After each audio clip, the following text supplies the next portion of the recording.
भारत और एशिया के दूसरे बड़े रईस गौतम अडानी मुश्किल में फंस गए हैं। अडानी ग्रुप के अरबों रुपए खतरे में हैं। मामला इजरायल और ईरान के बीच बढ़ते तनाव से जुड़ा हुआ है। इसका सीधा असर अडानी ग्रुप की कंपनियों के शेयरों पर भी देखने को मिला है। 13 जून को कारोबारी सप्ताह के अंतिम दिन अडानी ग्रुप की शेयर बाजार में लिस्टेड 12 कंपनियों में से 11 कंपनियों के शेयर लाल निशान पर गिरावट के साथ बंद हुए हैं। असल में अडानी ग्रुप ने इजराइल में अरबों रुपए का निवेश किया हुआ है, खासकर हाइफा पोर्ट और रक्षा क्षेत्र में। लेकिन इजराइल और ईरान के बीच बढ़ता तनाव अब इस निवेश पर खतरा बनकर मंडरा रहा है। आइए इस पूरे मामले को आसान भाषा में समझते हैं और जानते हैं कि इसका अडानी ग्रुप पर क्या असर पड़ रहा है। सबसे पहले बात करते हैं हाइफा पोर्ट की।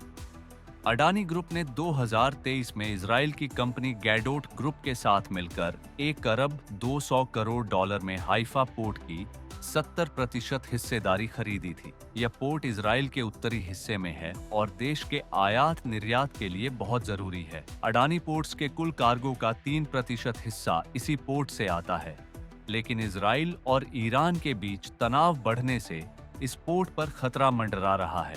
इजराइल ने हाल ही में ईरान के सैन्य और परमाणु ठिकानों पर हमला किया है और ईरान की ओर से जवाबी हमले की आशंका है।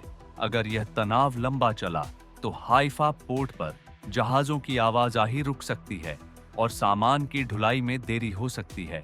इससे अडानी ग्रुप को नुकसान हो सकता है। इस तनाव का असर अडानी ग्रुप के शेयरों पर भी दिखा। शुक्रवार को अडानी पोर्ट्स के शेयर 3% से ज्यादा गिर गए और 1,405 रुपये 25 पैसे पर बंद हुए।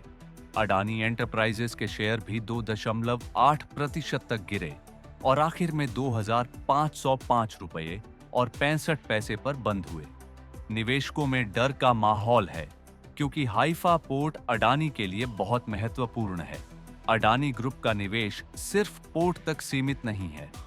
उन्होंने इजराइल की कंपनी एल्बिट सिस्टम्स के साथ मिलकर हैदराबाद में एक फैक्ट्री बनाई है जो हेरमिस 900 ड्रोन बनाती है। ये ड्रोन इजराइल की सेना भी इस्तेमाल करती है। अगर तनाव बढ़ता है तो इन ड्रोनों की मांग बढ़ सकती है, जिससे अडानी को फायदा हो सकता है। लेकिन इसके साथ ही रक्षा सौदों में राजनीतिक और आर्थिक जोखिम भी है। इसके अलावा अडानी ग्रुप इजराइल की टॉवर सेमीकंडक्टर कंपनी के साथ मिलकर 10 अरब डॉलर का सेमीकंडक्टर कारखाना लगाने की योजना बना रहा था। लेकिन खबर है कि यह योजना अब रुक गई है क्योंकि दुनिया में चल रही उथल-पुथल और बाजार की अनिश्चितता ने इसे मुश्किल बना दिया है। कुल मिलाकर इजराइल ने ईरान के हमले की आशंका में इमरजेंसी घोषित कर दी है। अगर ये तनाव और बढ़ा तो अडानी ग्रुप के निवेश और कारोबार पर बड़ा असर पड़ सकता है। क्या आपको लगता है कि अडानी ग्रुप इस संकट से उबर पाएगा? अपनी राय कमेंट में जरूर बताएं। अगर आपको ये वीडियो पसंद आया हो तो इसे लाइक और शेयर करना न भूलें और बने रहें बिज तक के साथ।